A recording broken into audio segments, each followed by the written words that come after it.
Firaxis Games, one of the most highly regarded strategy developers in the gaming industry. This studio, led by the creative mind of Sid Meier, has taken the Civilization series, which some may consider a niche game, and turned it into a multi-million unit seller. Trying to repeat that success, Firaxis is taking a classic series from the 90s and attempting to bring it into the modern age of gaming with XCOM Enemy Unknown. But before we jump into that, let's find out what got Firaxis Games to where they are today. Firaxis, we've been around 15 years, which is a long time in this industry, and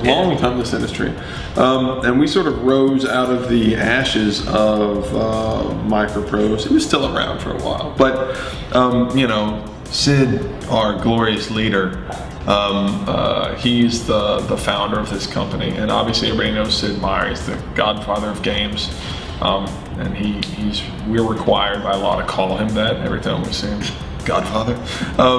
No, Sid founded the company, and so you know, we started out making just the PC Civilization games, and now we sort of like branched out. I think it's a great group of people, and I think it starts having leadership from somebody like Sid, who's a fantastic game designer and a great person to work with, and you know, he's about making games as fun as they can possibly be, and that attitude just pervades down through the rest of the company.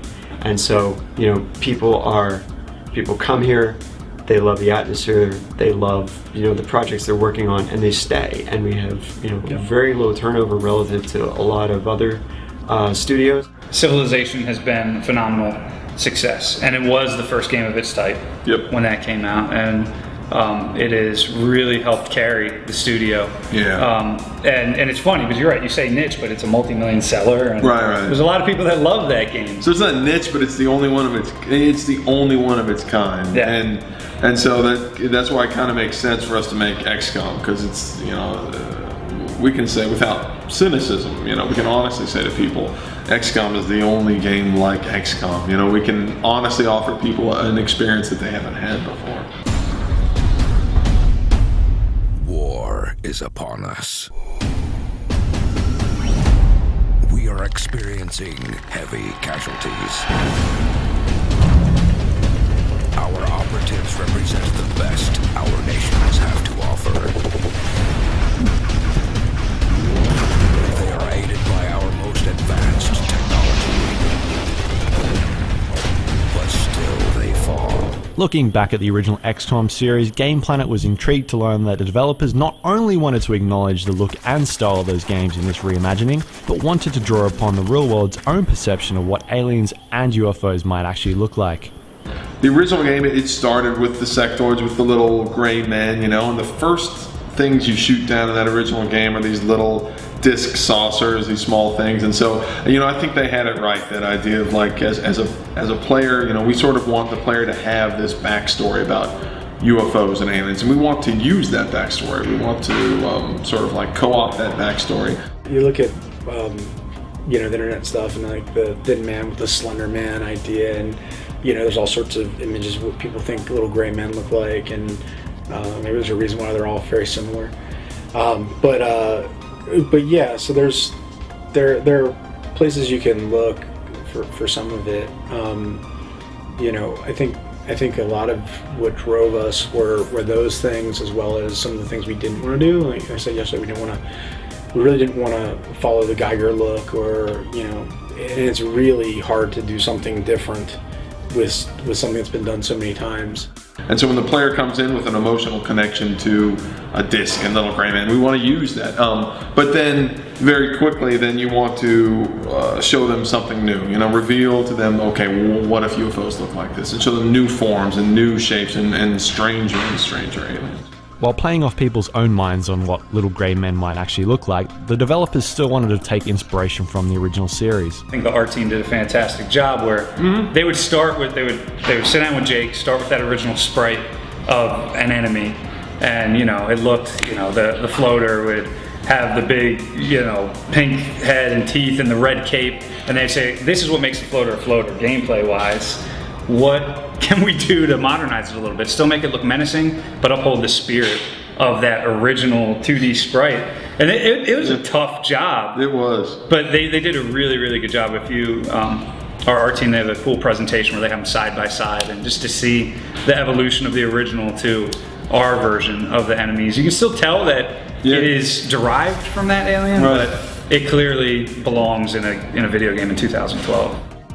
One of the key gameplay elements of XCOM is taking your soldiers out on missions to defend the Earth from UFO invasions. But in true Firaxis style, every time you play the game, things will always pan out differently. You'll never get the same mission progression, and so yeah, the missions come up randomly. Where they come up, like what country you're going to, that's random. The aliens you're going to face there is random. So it's obviously a completely wide open path that the player goes down. So yeah, I mean there are a couple of like big set piece missions, but the way the player gets there is always a different path, and so the player can research whatever they want in different orders. And they're never going to be able to tell like what missions are coming next.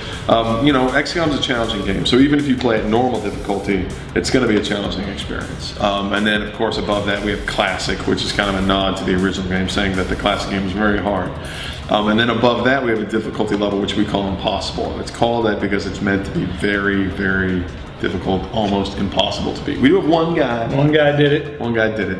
Yeah, and then over the top of that we have the Iron Man mode, which doesn't even allow the player to save and reload the game themselves. So every time something bad happens, every time a soldier dies, every time you make a mistake, the game says, oh, no taking that back.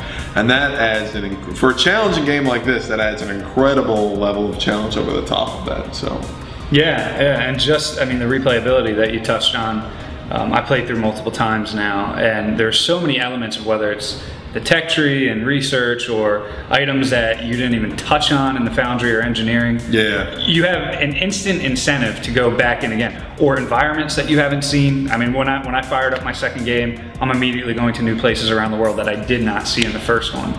So there's just this incredibly compelling motive to start a new game, whether it's on a new difficulty level, but just to see those other things that are in the core game that you didn't touch on in the first right, playthrough. And you never get tired of almost like the strategy, like the tactics, and you just always kind of, it's just fun. It's just kind of fun to go back in there and say, like, yeah, because you're always going to be, there's no way to play a perfect match almost, so you're always just kind of like trying to have that flanking and a sniper headshot have yet to get old for me. Yeah, I must have done them 1,000 times. Yeah. Even though the overarching story in XCOM does play a pivotal role, the developers still wanted to make sure that players felt connected to the soldiers you were taking out on these missions, or maybe even those ones you were leaving behind. We always talk about the internal narrative, and so that really is about how the player feels connected to the soldiers. And one thing that we always recommend, it's a classic XCOM thing to do, is to rename the soldiers after your loved ones, you know, so you can watch them die horribly. Garth just... Or after ones you hate. Or after ones you hate, right. And send them out. Garth just had a playthrough with their 80s action heroes you named. 80s and 90s action heroes, which was the ultimate power fantasy for me because I loved action figures, I loved action movies, so being able to create, you know, Dolph Lundgren, Carl Weathers, Jean-Claude Van Damme, Carl Weathers, Action Jackson. I mean, I created those guys, and they fit perfectly in this game because this is you know, it's like you're playing an action movie. The other big mechanic players will encounter is the HQ base building, which original fans will be familiar with, but this time around it's been turned slightly on its head and given an all new perspective. We were playing around a lot with, early on, Jake and I were talking about the base, and he would call it the ant farm. And then we started talking about you know, how the levels are dioramas, and the ant farm is very much a diorama too, but at one point we got hooked on more of a horizontal format, top-down-ish, like the original. And this is actually a place where we probably were playing I was trying to play a little too close to what the original had done at that point. And just wasn't really working for what we wanted. And there were some technical limitations and some, you know, it was an angle view, so like it's hard to read things. And so we were getting to a point where we really had to make some decisions about it. And my lead technical artist and my lead modeler walked into my office and said, you know, we keep calling this an ant farm. Why don't we make it look like an ant farm? And I was like, why don't you show me what you're talking about? And so he sort of showed us a prototype of that and how it would work, and it was just really like the minute we saw it, we were all like, that's it. That's and that's one of the few decisions that, I mean, we didn't change a lot, we didn't overhaul a lot visually or mechanic wise from the original game, but that was one of the few decisions that like you saw instantly and you were like, we're changing that. Yeah. From the original, it just resonated with the entire team. Taking the camera completely on the side, you get silhouettes of characters. Things are completely readable. You can use it for UI elements. You can push back into Z space, you know, as much as you want, and just get a really rich environment for the player that just it just worked perfectly. And so as soon as we saw it, that's it. It worked perfectly. It was huge when it went into the game. I mean, they did, when they went and they implemented the new ant farm, and then you loaded the game the first time after that. It was amazing. It was like, wow, that's exactly right. It was visceral. Yeah. How right that felt after the previous version. And it made base building so much more easily done. And then they could do the whole meta game with building modules next to each other. So it actually improved gameplay too. Yep. Sometimes gamers can get a bit upset when studios attach components onto video games they don't think are quite needed. In saying that, XCOM Enemy Unknown will also come with multiplayer, but no need to worry here though, because we here at GamePlan have played it and it's a load of fun.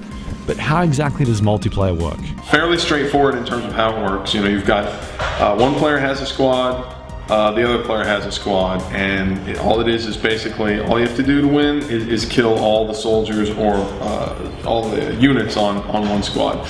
The fun part is that it's the player gets a certain budget of points, and they can spend those points on whatever they want. So they'll have a mixed squad of aliens, all the aliens from the game, soldiers. They can buy all the inventory items they want, and they can create these incredibly customized squads that are different every single time you play. The options are truly limitless.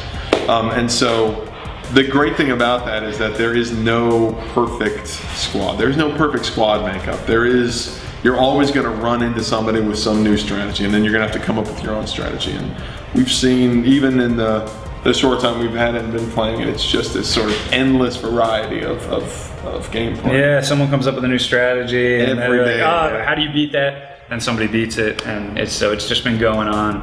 Yeah, Good. yeah, it's just a really, really fun way, and it's just a really fast game. It's really fun to sort of like, come up with new strategies for like how your squad should be made up.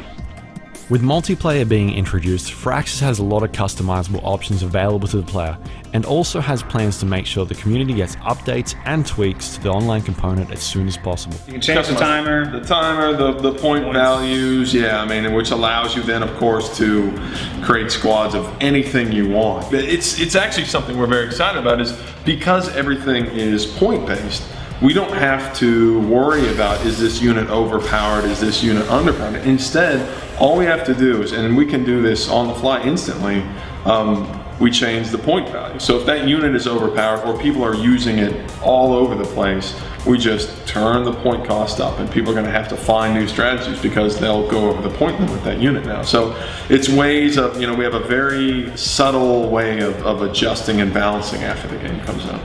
Yeah, we're going to rely on the fans a lot to help us out. Yeah, it's going to be that crowdsourced, basically. Yeah. Like, they're going to show us, I'm sure within the first day or two, why this is the ultimate strategy. Right, and then we'll just have to tweak some points there. Yeah. And before we parted ways, Game Planet wanted to find out how Firaxis went about catering to this new console audience while still keeping the game faithful to the fan base on the PC community. I mean, that's definitely the crux of, I guess that's the challenge, right? Yeah. I mean, we believe in the game enough that if we can recreate the magic of the original, not by just straight remaking the game, but somehow recapturing the magic, then we think that fans of the original will be happy. And then that magic, we still believe, will, capture a lot of new gamers. I think we've done so many things to modernize the game, but we've always been very conscious of not changing what the game actually is. Right. But we also thought of it holistically too, not necessarily like we're going to make this specific in the PC version to make the PC fans happy, and then we have to streamline or dumb down the console version to make it more accessible. Right. We didn't do anything like that. The features and the content are the same in both versions. It's just the the interface and the way that you interact with the world clearly is different with mouse and keyboard than it is with a gamepad. But we really thought of it, which I thought was wise, holistically, with like, okay, here's the magic of XCOM, here's the things we need to do. What can we do to modernize it, whether it's through the action cams or the first hour and a half of the game, making it this integrated narrative experience that teaches you all the systems of XCOM. And we did that across the board. We don't think that just belongs for console players. I mean, you want even hardcore fans to play through, you know, that first controlled experience, because it's a fun experience in and of itself, and then it teaches you all the aspects of the game.